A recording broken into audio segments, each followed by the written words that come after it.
Hi, this is Lucia with The Art of Love, and this week I have an email from a woman who says, I'm 46 and have been seeing a 55-year-old guy for 4 months. He said he can't commit to me but is not seeing anyone else. This week I saw 2 different women leave his house. I saw both women's cars there the night before and physically saw them leave his house the following morning. Okay, so you're doing surveillance now? And is it overnight surveillance? How did you see them leave the next morning? Did you stay in your car all night, or did you go home and come back and luckily, or not so luckily, catch them the next morning? And now what are you going to do with the information? Because if you say anything, he can always have an excuse. It's my sister, it's my whatever, it's an old friend. So you don't know what was going on. Maybe something was going on.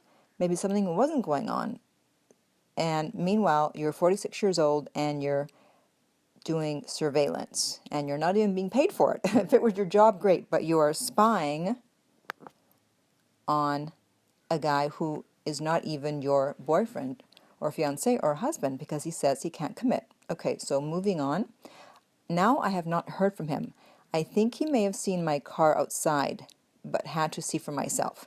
Well, FYI, if you're going to do a drive-by or surveillance, do not use your own car. You had to see for yourself. Why?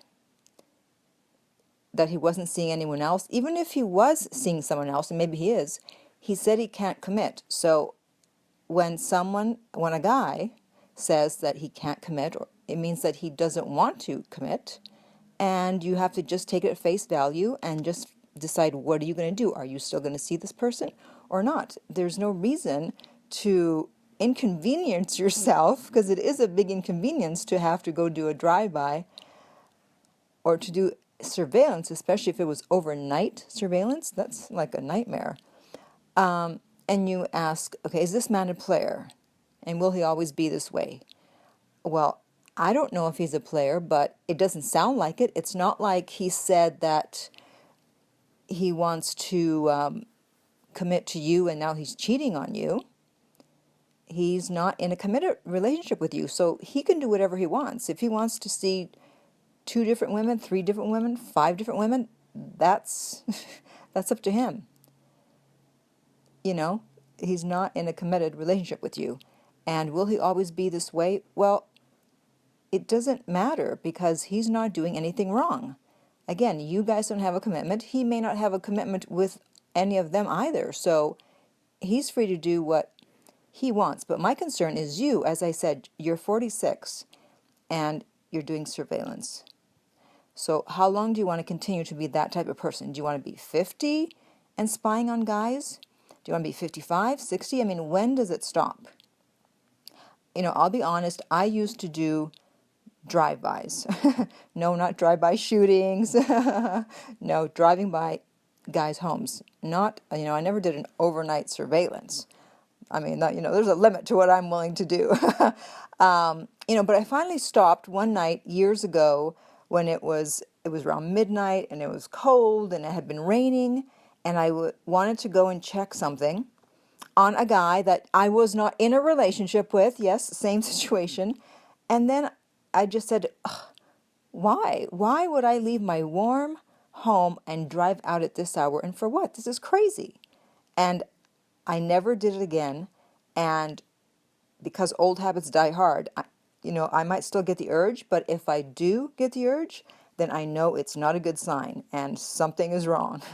And I'm going to work on the something that is wrong and something that doesn't sound right or feel right, as opposed to doing a drive-by. Because like I said, even if you find out something, they can always make a plausible excuse, and then you just look crazy. And so you have 2 choices. Either see him knowing that you don't have a commitment and he doesn't want one, or just leave him alone and move on to someone else. But please don't waste your time and your energy and your emotions doing something like this. And I know a lot of people listening, they have done it or they are doing it.